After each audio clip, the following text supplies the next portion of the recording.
Welcome to the newest episode of Beatin' and Bangin'. I'm your host, Kyle Dalton. In today's episode, we're going to follow up on one of the stories from Monday, and that was what happened on that final lap between Denny Hamlin and his 2311 racing driver, Bubba Wallace. Hamlin talked Monday on his podcast about what he was thinking on that final trip around the 1.5 mile track, and also addressed Wallace giving him the bird moments after the race ended. Lots of folks have offered their opinions on the situation, including some of you with your comments on Monday's episode. This morning, I was listening to Wallace's good friend Ryan Blaney on SiriusXM NASCAR radio, and he offered his perspective on the incident. Also in today's episode, I was on a call yesterday with the NBC NASCAR crew of Leigh Diffey, Steve Letarte, Jeff Burton, and Jarrett. The conversation was about what fans might expect in the final 5 races of the playoffs, but I went off the path a little bit and asked the 4 guys about their thoughts on AI, including how they use it in their personal lives, as well as where they see AI affecting NASCAR in the future from a competition and broadcasting standpoint. There were some really interesting answers. And we'll wrap up today with our By the Numbers segment. However, before we start crunching those numbers, let's go back to that final lap in Kansas. In Monday's episode, I asked you guys for your thoughts on what happened between Denny Hamlin and Bubba Wallace, and you guys responded. Nick Jarman 85 wrote, "I can't stand Denny nor Bubba, but Denny should have stayed behind Bubba to lock him into the next round, considering Hamlin is all but locked in on points." Ponch Barisi 4613 said, "That's just hard racing, not dirty driving. He overdrove the corner and slid into Bubba. It happens and it sucks when it does, but it's racing." Those were just a few of your comments. On Monday, here's what Hamlin had to say about what happened on his Actions Detrimental podcast. All right, well, let's get in it. Well, why is there no apology or anything like that? Because I'm racing for the win, and I definitely won't apologize for racing for the win. That's why it's dumb. I think people are saying you're the owner. I'm like, well, if he does, No. On Sunday, I am the driver. The person in the 11 car is the driver. That's where the disconnect, I think, comes from, is that people expect me to be a different person. They expect me to be the guy with a 2311 shirt on when I'm in the 11 car, and that's just not possible. It's not possible. Yeah, like what's that say to Joe Gibbs if he's seeing that? Like you're racing for him. I have zero doubts in my mind. I know because I know where my mind was in that moment, is that I was racing the 23 the same as I would race anybody in that moment. Truthfully, I would race my teammates the same way. Honestly, I wasn't surprised by Hamlin's comments. I've heard him say something similar in the past, which makes sense. That's the only way you can do those 2 roles is if you have clear lines of separation.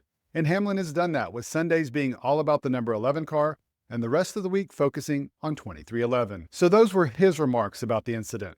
And what did he think about Wallace flipping him the bird on that cool-down lap? Let's go to the middle finger first. If he were to flip me off in 2311 as the car owner, we'd have employer-employee problems.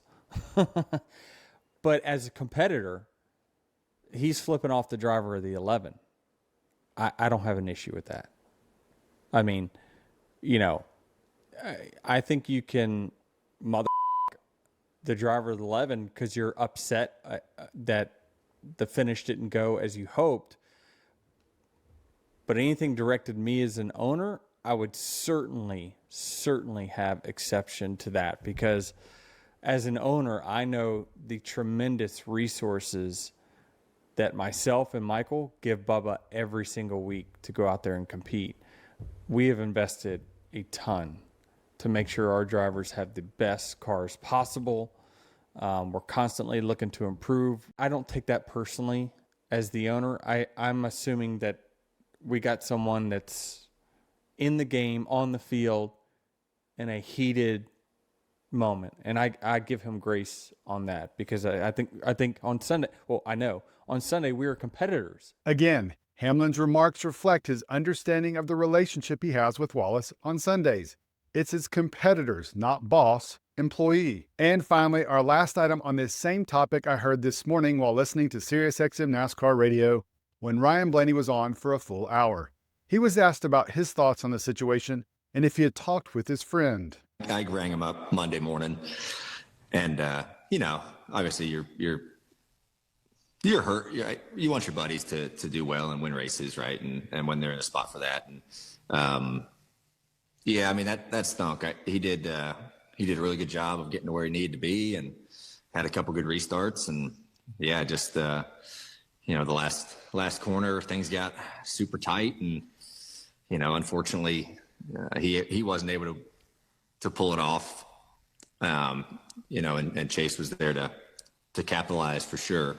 But yeah, it's definitely bummed out for him. But this is the way of racing, and these things happen, especially when you get to the playoffs of tense battles and moments. And I heard a lot of people talking of, well, it's Denny's car, he should have let him win. And it's like, well, no, like, you're not wired like that. Like, no racer is wired, if you own a car or not. Like, you're not going to let someone else win. You're going to race for the win, and you're going to do what you need to do to win the race. And it just kind of played out to where neither of them won the race, right? And third was able to get through theirs. But yeah, I mean, it's just two guys really going for it. And Bubba was kind of in the spot of kind of a lose-lose situation, right? When you got a guy inside of you kind of getting you tight, forcing you up. And it's not much I don't think Bubba could do in that situation.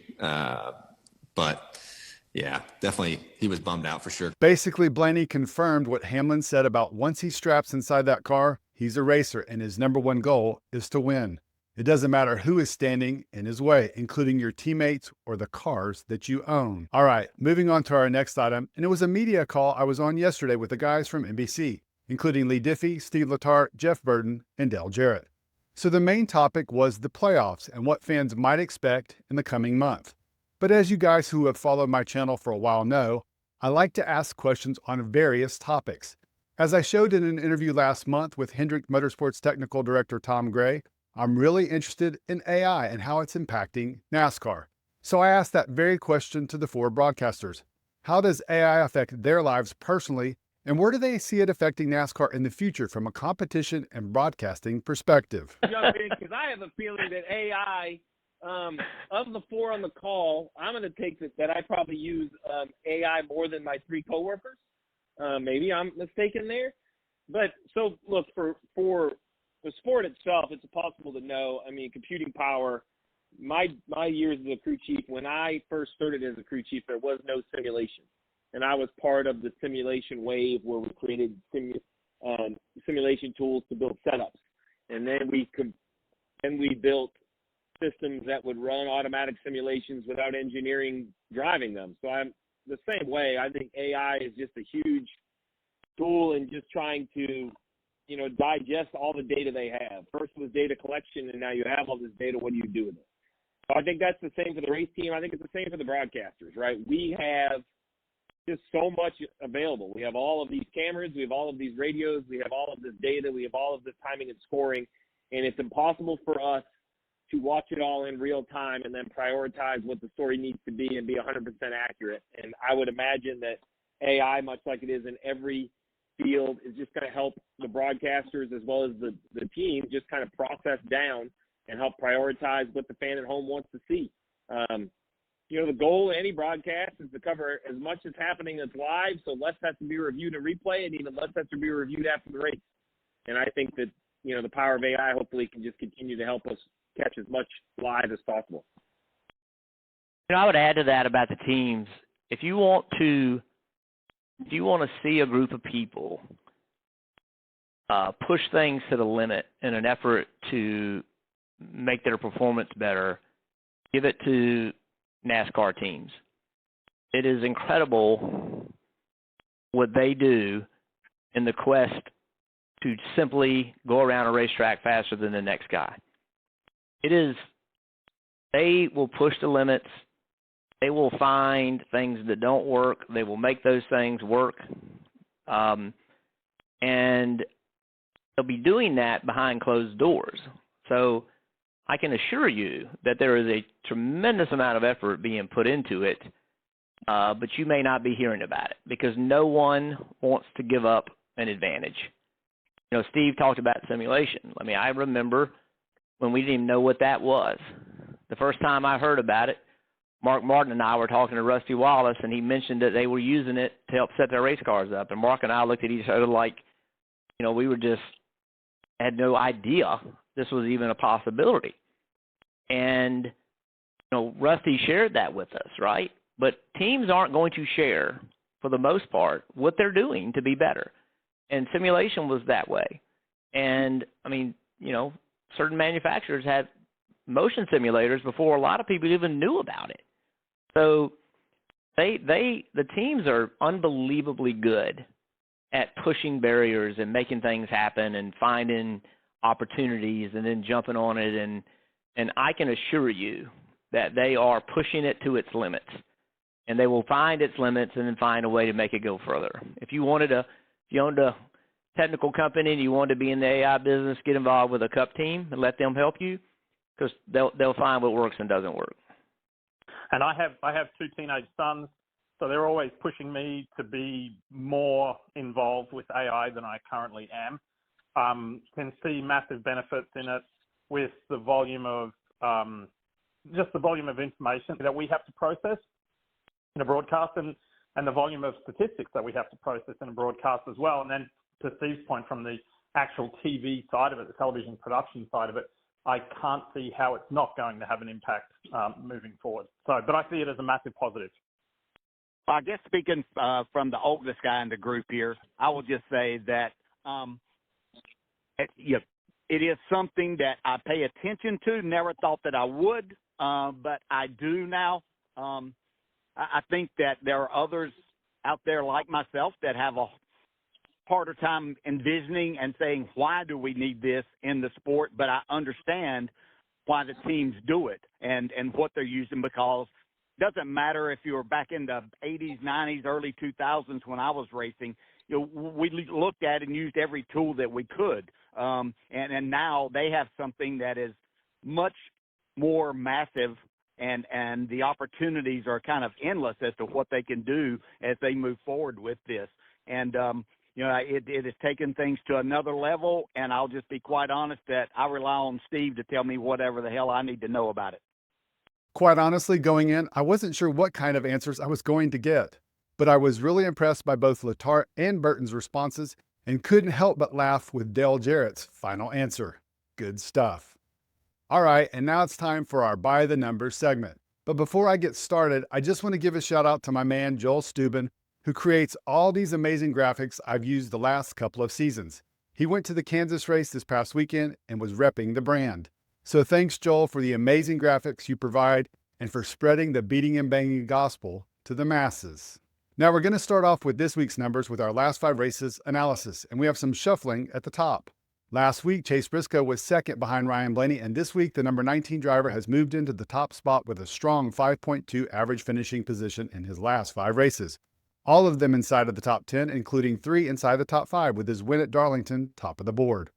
Christopher Bell is in second position this week with an AFP of 9.2 and has a strong last 4 races in particular. All of them finishes inside the top 7, including his win at Bristol. After a couple weeks at the top, Ryan Blaney's 24th place result at Kansas has dropped the 2023 champ down to 3rd, with an average finishing position of 10.2 in his last 5. Denny Hamlin comes in 4th with an AFP of 10.6 with 3 finishes inside the top 10, including his win at Gateway and his runner-up result on Sunday at Kansas. In 5th this week is Joey Logano at 11 even. The 3-time champ has 3 top 5s in his last 5 races, as you can see, all of them in a 3-race stretch and sandwiched in between a couple of results in the 20s. Rounding out the top 10 are William Byron, Tyler Reddick, Chris Buescher, Chase Elliott, and Brad Keselowski. And now let's move on to our race progression graphs and start with our top 5 finishers. There's one thing that sticks out immediately in this graph, and that's Bubba Wallace. He's the only one of the top 5 finishers that ran a lengthy part of the race outside the top 10, which I documented in Monday's race recap, how the number 23 dropped back in that first stage before the team made adjustments, and as you can see, moved back into the top 5 before the halfway point of the race and stayed there until the end. The other obvious thing is how the 3 JGR playoff Toyotas pretty much ran inside the top 10 for the entire race, along with Chase Elliott. But then you can see on those final 3 laps how the number 9 car moved all the way up from 9th to 1st, courtesy of the Toyotas effectively taking each other out of contention. Speaking of Elliott, let's take a look at the HMS guys, and it was a very different day within the organization, as you can see, with both Elliott and Kyle Larson running inside the top 8 all day.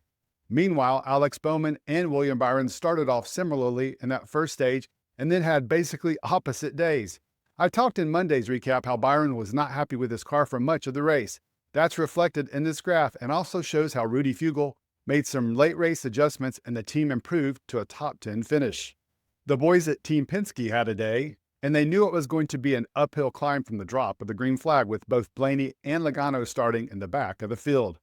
Interestingly, despite their starting positions, both drivers were the top 2 finishers in the organization, but unfortunately no one, including Josh Berry, was able to earn a top 20 result. And finally, because I totally forgot to mention in Monday's video, I wanted to give a shout out to Shane Van Gisbergen for earning his first top 10 on an oval on Sunday. As you can see, the number 88 made steady progress toward the front after a sluggish start and was the top finisher from TrackHouse Racing. Now let's move on to our biggest movers on the day, starting with those heading in the wrong direction.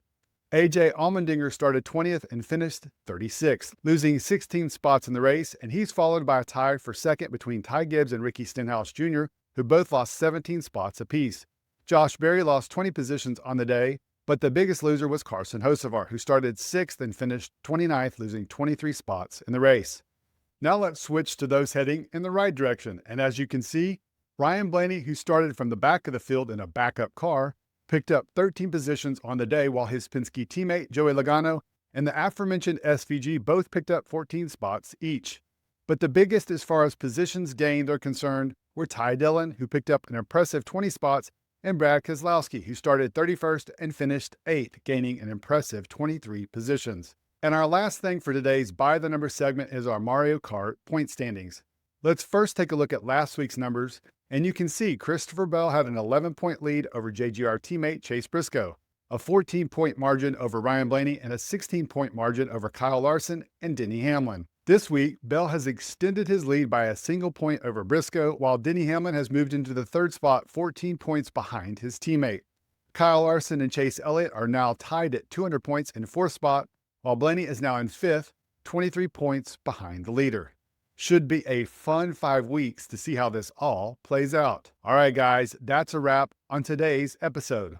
Let's discuss it. First, I want to hear what you guys have to say about the last lap incident between Hamlin and Wallace, now having heard from Hamlin on his perspective and that of Ryan Blaney. Does your opinion change in any way? Second, I'm curious to hear what you guys thought about the answers from the NBC crew to my question about AI. And lastly, let me know what you thought about this week's By the Numbers segment. Thanks again for checking out the latest episode and supporting the channel. I really and truly appreciate it and hope you have a great rest of your day.